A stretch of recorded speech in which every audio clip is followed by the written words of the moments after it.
Well, good morning, especially to those that might have just started tuning in to what we've been doing today. I said at the start of the celebration that today is kind of a big day for us. It's kind of a big challenge, and I'm looking forward to what God's going to speak to us about today. And I actually want to share from one of my favorite passages, and the verses will come up on the screen for you. But I encourage you to get your Bibles and to open this up, because I really think God's going to speak to us today. And the challenge that's going to come out of today is a spiritual challenge. I just want to say that up front. The challenge that comes out of today is a spiritual challenge which has a physical showing.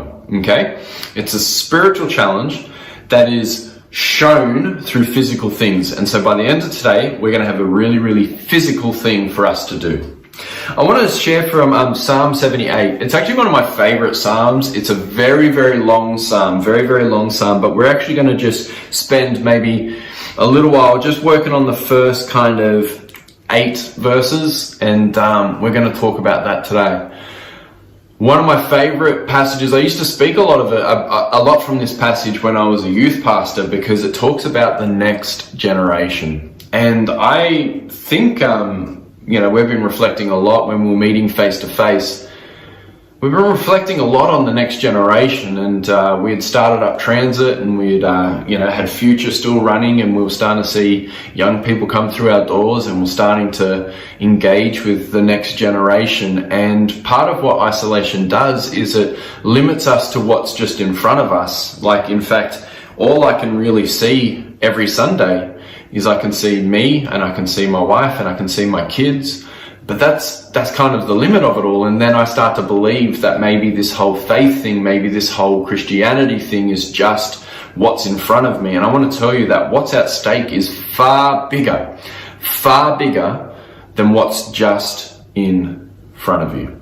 And so today I want to just look at this psalm, and I want to challenge us on this psalm. This psalm is actually a song that you'll see at the bottom of it. You'll see that there's a name. It says Psalm 78, and then there says his name Asaph, if that's the right. I mean, there's probably people that are watching that are smarter than me who know the name, but Asaph is how I'm saying it. Who was kind of like a musical prophet. He's kind of all through the Old Testament, and people seem to refer to him a fair bit. He kind of sings songs, but he's also got this kind of prophetic challenge and tone, which, some of us, we lean into the prophetic, some of us don't. But the idea of it is that all of his songs are challenging, and all of his songs are trying to tell us something about God, or it's warning us about something, or it's encouraging us with something. And so he writes this kind of like number one hit history song, and that's what it is.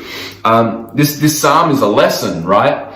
It's a lesson that we're about to read, and it's about challenging the Israelites to not allow history to repeat itself again. And what the history that he's referring to, the history that must not repeat itself, is this idea of we should never ever have a period or a season or a year or a generation that doesn't believe in God. That we should never have an unbelieving generation again. Man, think about that. That's huge. The challenge of this psalm is to say to us, like me, it's to say to you who are watching right now, that the task on us is to never ever have an unbelieving generation follow us. Let me ask you a question right now. If our generation of church, let's just say everyone that's 30 and above, right? 30 and above. If we were all wiped out right now, right? Everyone that's 30 plus, right? Let's just pretend something happens and everyone that was 30 years or more are gone, right? Does the next generation know enough? Does the next generation believe enough? Does the next generation have enough information, enough transformation, enough stories in order to carry on what God needs and wants? Does the next generation have that capacity? And listen, what we often tend to do is we tend to say, like, oh, well, they just don't get it. The older generation, they just don't. The newer generation, they just don't get it. The next generation, they just don't understand, or they just don't realize, or they just don't grasp it, or they just don't believe in it. Here's what I want to tell you about that. That's not the next generation's fault. I'm pausing deliberately. There's not a glitch on your screen right now. That's not the next generation's fault. It's our fault. We're the ones that are raising them. We're the ones that are pouring into them. We're the ones that are encouraging them. Let's not get angry at the next generation because they don't have faith like us, or they don't have stability like us, or they don't have longevity like us. Let's not blame the next generation for the things that we've failed to give them. And we're about to read that right now in Psalm 78. This guy, this artist, Asaph, he's written a warning. He says, do not let history repeat itself. Let there not be an unbelieving generation again. And what I'm afraid of is that history might be repeating itself like right now. That history might be starting to roll over again right now. That we might be being challenged right now.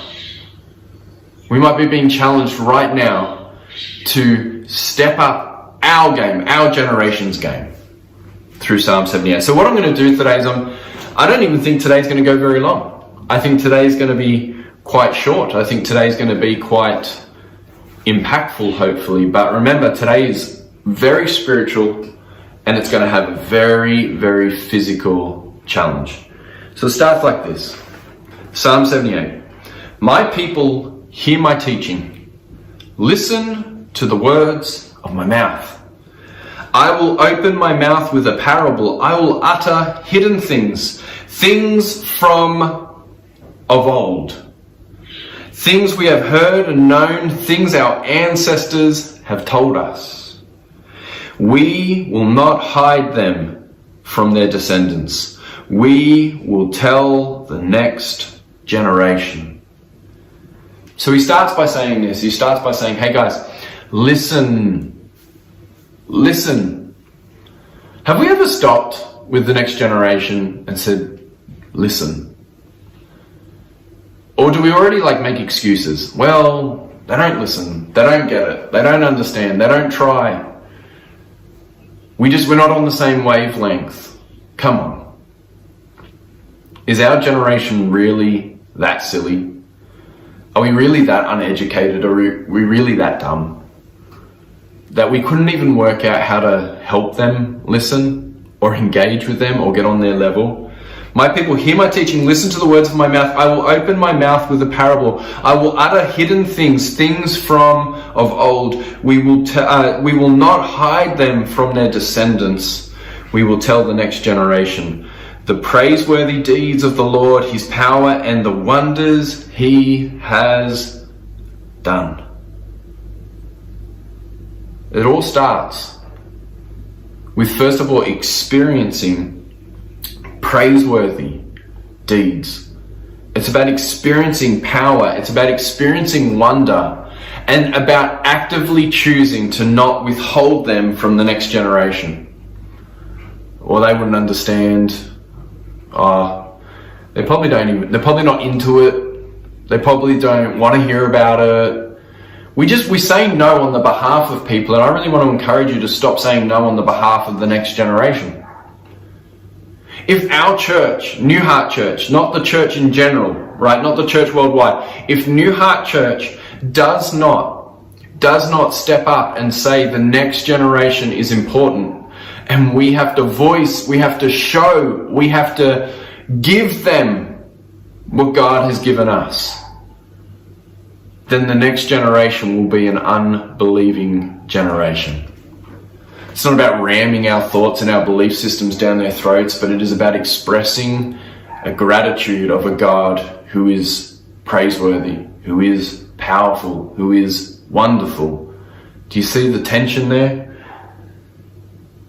I will utter hidden things, things from old, things we have heard and known, things our ancestors have told us. So it's not even about, hey, I had to directly experience it. We'll start sharing with them things that our ancestors told us.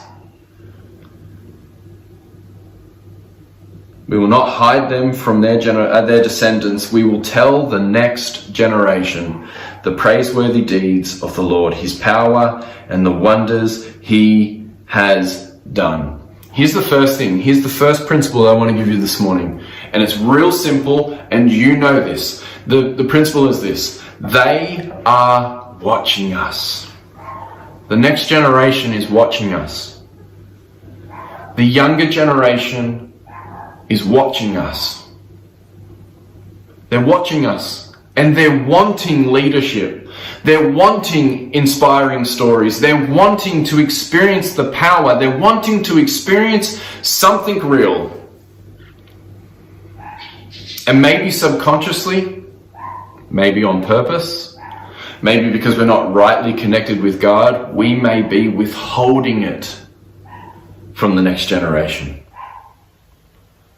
I can't express this enough, that if we do not get beyond ourselves and start serving the next generation. See, because often what we do with the next generation is, because they're young and they're not so like tied up kind of things, maybe they're not married and they don't have kids, what we tend to do is we tend to make them be the servers. We tend to make them do all the work, and yet, you know, it's maybe work that we wouldn't necessarily do because they're young and they're free and they're able to do it, you know what I mean?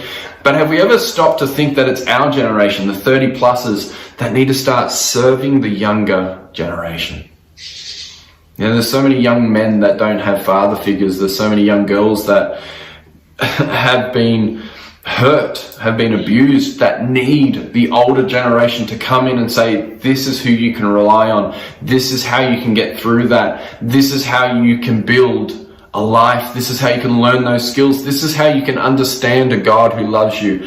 But if we withhold those things, the next generation will not know. Have we shared it? We will not hide them from their descendants. We will tell the next generation the praiseworthy deeds of the Lord, his power and the wonders he has done. They are watching. They're watching. And not only are they watching, but they're wanting. They are wanting something real. They are wanting something genuine. They are wanting leadership. They are wanting examples. They're watching, but they're wanting. You don't need me to tell you this. You know this. You know that the next generation is watching us. If you're a parent, you know that your children are watching you. There was a word that came out of one of my kids' mouths the other day that wasn't holy, but it wasn't great. And I'm like, who taught you that? Where did you hear that word? And the response was, Dad, you say it all the time. I'm like, oh, I think I might even said the phrase. Because they're watching and they're wanting. They're watching and they're wanting. The next generation is watching and they're wanting. They're watching and they're wanting. And then he goes a little deeper, right, in his story. He says, he decreed statutes for Jacob, this is God, and established the law in Israel, which he commanded our ancestors to teach their children, right? So that the next generation would know them, even the children yet to be born. And they in turn would tell their children. See, it's a flow-on effect, isn't it? It's understanding what God has done for those that came before us, embracing their stories, but it's also us engaging with the stories that we're receiving right now. And I know through talking with many of you that you've got amazing, powerful stories to share. But maybe it's feelings of inadequacy on your own part. Maybe it's feelings of not being good enough. Maybe it's feelings of fear. Maybe it's feelings of will they actually listen, that we don't share any of those stories. We're not sharing or expressing what God is doing. And I can tell you right now, it's not us that are suffering, it's the next generation.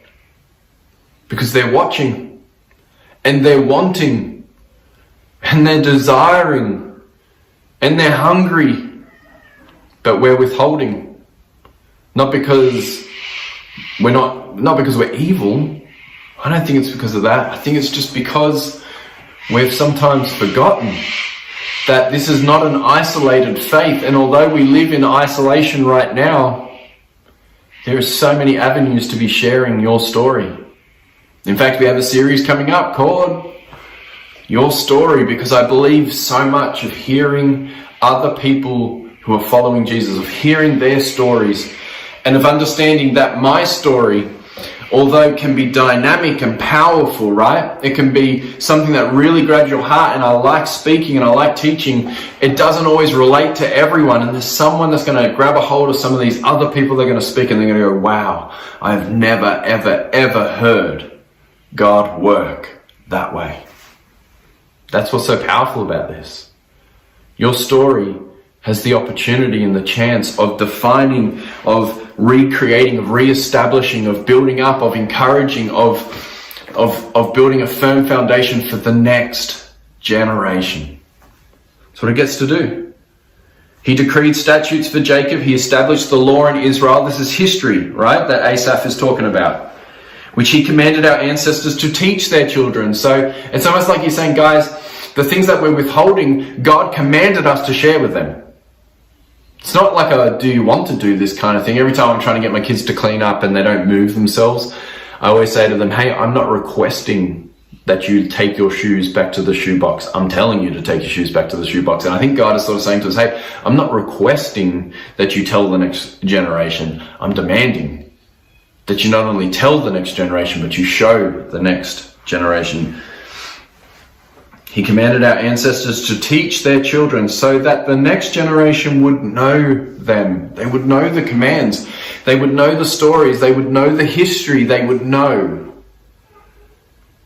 So the next generation would know them, even the children yet to be born, and they in turn would tell their children.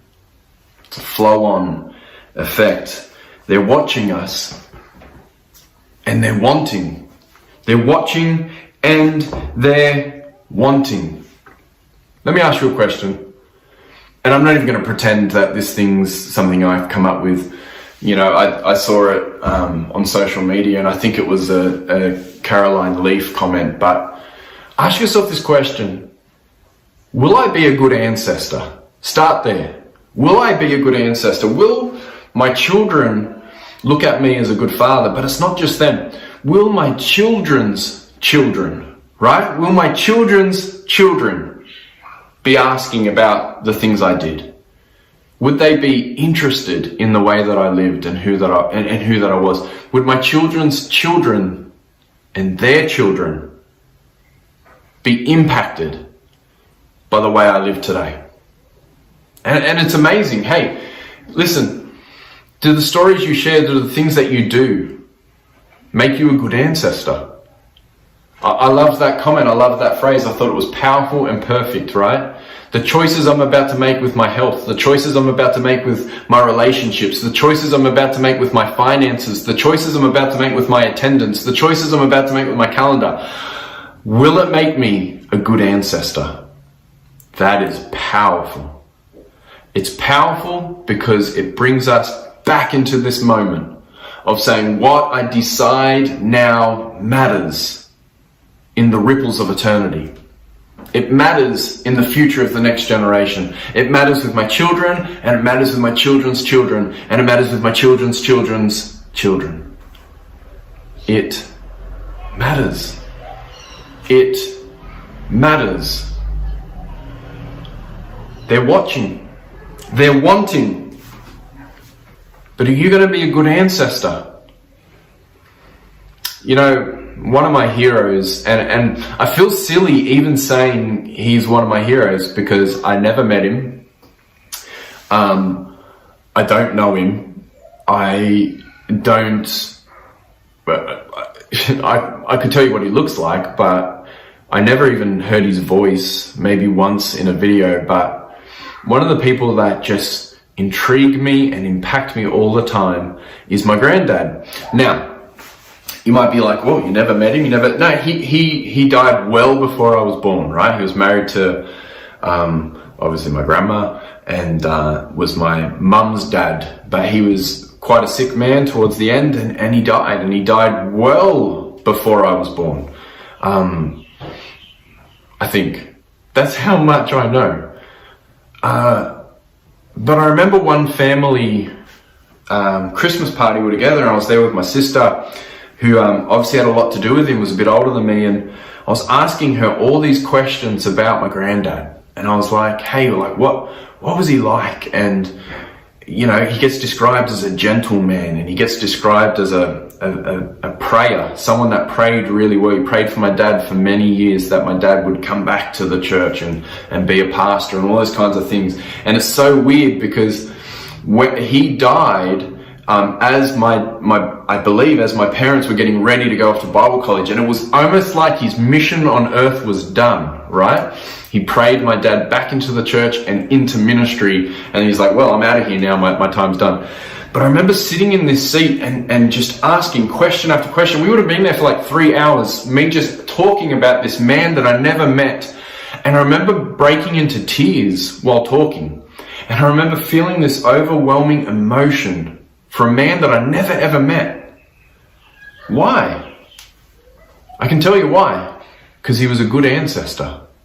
He was someone whose impact not only impacted his children, but it impacted his children's children. And you know what? Now my children are asking about their, great grandfather, who they never met. Because his influence and impact changed me. I want to be gentler. I want to be compassionate. I want to be a prayer. I want to be all these things. I want to be someone that serves. I want to be someone that's quiet and meek. Not because of something I read, but because of someone who left an impact. They are watching. They are wanting. Are you going to be a good ancestor? The actions you take today, the decisions you make today, are they going to be decisions and actions that impact the next generation? Are they going to be decisions that cause your kids to say, man, my dad, my mum, my youth pastor, my youth leader, my young adults leader, my open house leader, they lived in such a way that I can't be the same again. And they spoke of a God who was powerful, God who was wonderful, a God that was just full of amazing works and praiseworthy deeds. Man, I want to follow that God. And you see, they go on and they tell the next generation and the next. See, we're not silly. For everyone that's watching right now, we're not silly. We know how this works. We know that you are not cursed with a destiny. If you come from parents that were heavy drinkers, who are alcoholics, you are not cursed with being an alcoholic. That's not how it works. You're not destined with that. You're not forever cursed with being an alcoholic. That's not how it works. It's not in your genes. It's not that. You may have a disposition to that, but that's because of the impact of the previous generation. Does that make sense? But you can break it. And you can break that kind of generational kind of cursing kind of thing. It can be gone from your life, right? But it shows us that the power of kind of reflecting on, well, maybe I'm an alcoholic because my parents were an alcoholic. Could you imagine if our parents and we ourselves made great decisions every single day, powerful decisions that brought us closer to God rather than further away? What impact that would have on our children and our children's children, the generation and the generation that is to follow. Could you imagine? Because they're watching and they're wanting. We need to be a good ancestor. We need to be a good ancestor. It says this. It says, so that the next generation would know them, right? So we teach them to the next generation so the next generation would know them. It seems pretty logical to me. Even the children yet to be born, and they in turn would tell their children. Verse 7 says this. Then because we have taught them, because we have shown them, because we have shared our story, because we have exemplified this excellence that comes with God, right? Then they would put their trust in God. Because you shared your story, because you served the next generation, because you showed them what it was to follow Jesus, they put their trust in God. I know traditionalists, holistic people will say, well, no, they put their trust in God because of God and because of Jesus. I understand all of that, but God chooses to use people. The same as Jesus didn't stick around to build his church, he chose Peter to build his church upon. He chooses us to teach the next generation that they would put their trust in God. Because you taught, because you shared, because you served, because you did, they would put their trust in God and would not forget his deeds, but would keep his commands.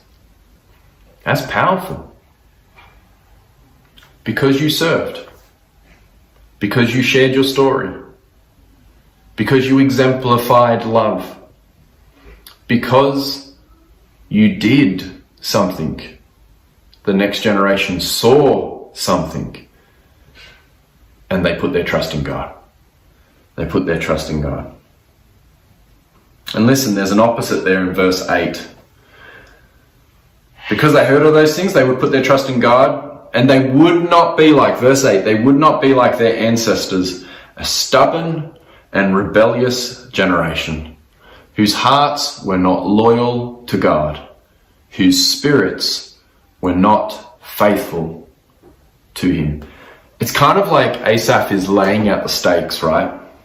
It's like he's sort of putting both A and B up for us right on the screen right now. And he's like, hey, if we tell them, and if we share with them, and if we enable them to see everything that God has done for us, they will put their trust in him.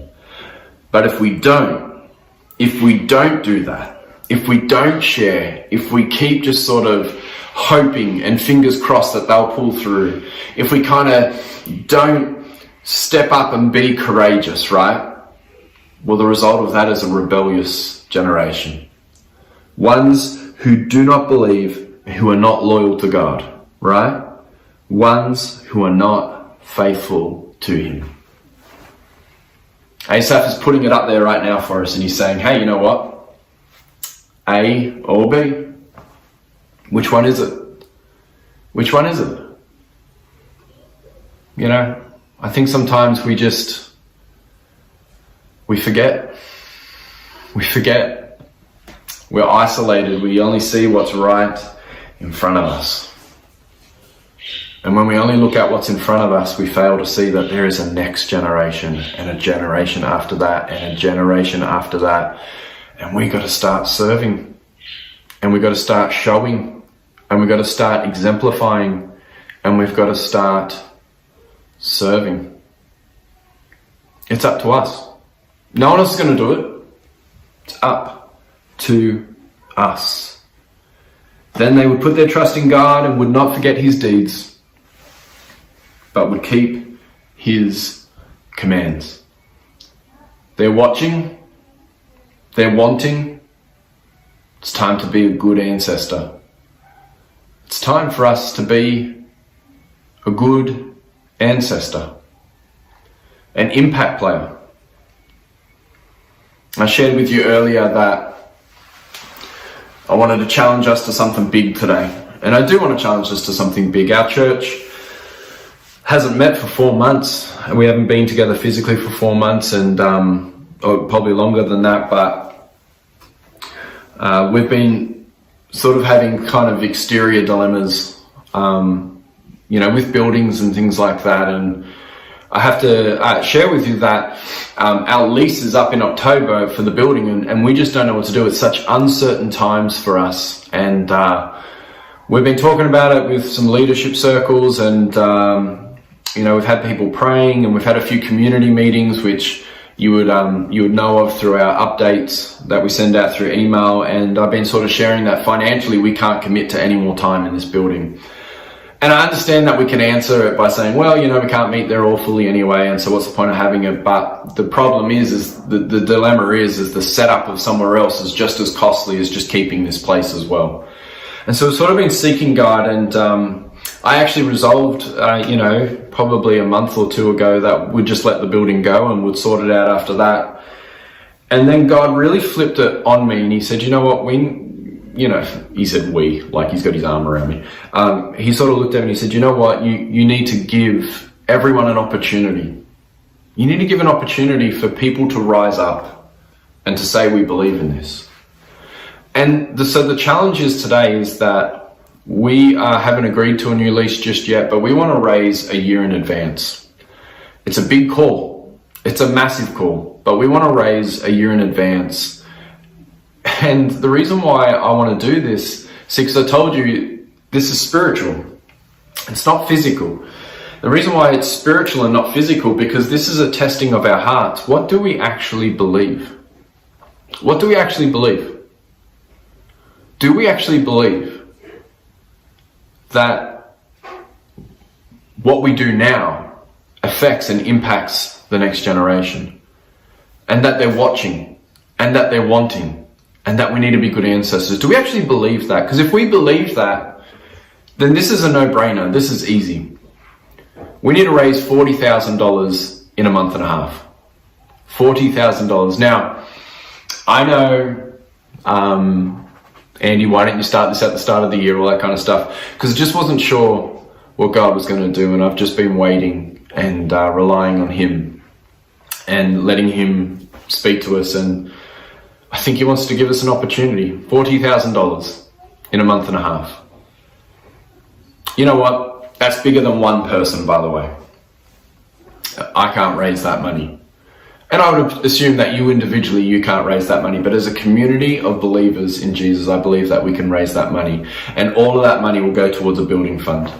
And once that year's paid off and we can sign another lease for another year, we would then start saving for the next year. And we would start continuing the call of saying, do you believe in impacting the next generation? Because here's what I want to tell you. That we could go without a building and we could keep doing online and we could keep sort of just meeting in our houses and all that kind of stuff. But the biggest dilemma I've had in all of that, the resolve I did have, is that we could just do that. We could just meet in little open houses all around, and once a month we could all come together. And that was a big appeal to me, and I thought that was it, until God said to me, well, what about the youth?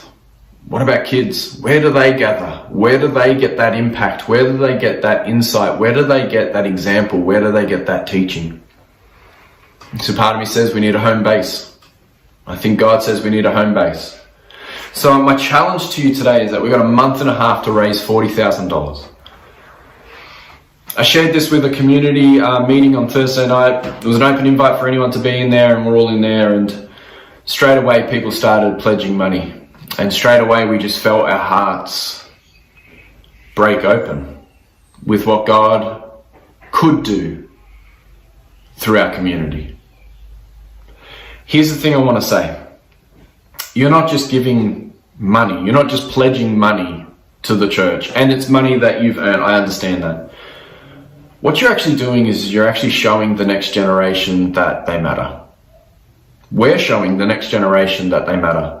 We're establishing a platform for us to teach them and invest in them and pour into them.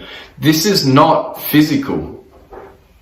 And although it comes across as dollar and cents, which it is, it's not physical at all. It's spiritual. It's what do we believe? It's what do we believe?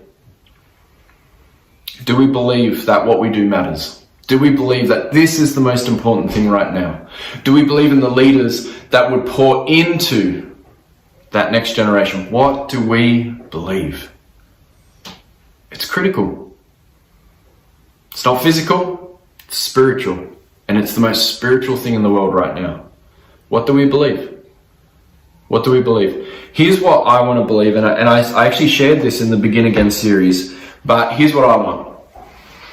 I want the ceiling of our generation I want the ceiling of our generation, the 30 pluses. I want what was our ceiling, what we had to reach towards. I want that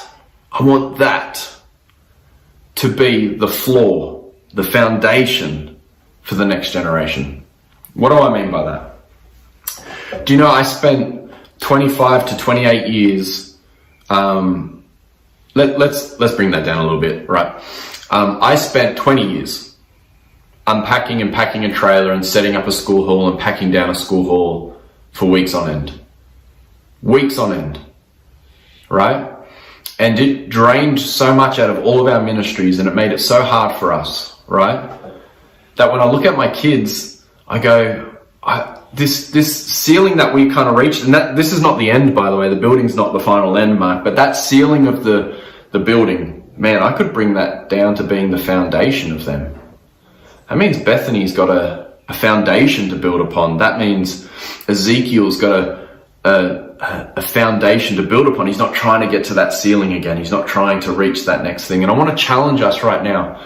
And it's not even just about building funds, and it's not even about building appeals. It's about all facets of life. Every ministry you establish, every story that you share, every way that you serve is lowering the ceiling that you had to reach to be the floor for the next generation to build upon. They get a head start. That's why this is important. And that's why today's a little different. That's why today's a little more intimate and a little bit more together. Because I don't want to be the generation that caused the next generation to be an unbelieving generation. And I know that you don't want that either. And so this is how it works, and you'll get more videos as the week goes by, but listen to this. At the moment, we're not taking the money, right? Because we want to reach our goal of 40,000 before we ask for the 40,000 to come in. What you can do right now is that you can pledge. You can pledge any amount you want. Nothing's too little, and definitely nothing's too big. You can pledge any amount, and the way you do that is going to www.newheartchurch.com.au, and you'll just fill out a quick form, your name, your details, and the money that you pledge. And as soon as we raise that $40,000, we will be signing a new lease and keeping us for another year where we are. And then we start again. What do I mean by that? We start the process of giving again, because giving is not just about, well, I need something from you, so you give it to me. Giving is an act of trust that says, not just for us, not just for what I want, not because this is easier for me, I give for the next generation, that our ceiling would become their floor, and that they would build something bigger and better that gives the glory to God. We can do it. I can't do it. You can't do it individually, but all of us collectively, we can do it. God, right now, I just pray for us. I pray that those that are in that 30 plus range, we would understand that the next generation is watching, and they're wanting inspiring stories. They're wanting the power. They're wanting the wonder. They're wanting the praiseworthy deeds. They want it, God. And so, God, right now, I pray that we would be ancestors, good ancestors to the next generation and the generation after that. That we would be people that others aspired to live like. That, God, we would not only just build towards reaching our ceiling, but that we would make that ceiling become the floor for the next generation, that they would have a base and a foundation to build upon. And God, we pray for our finances, and we pray for the ability to serve impactfully into the future.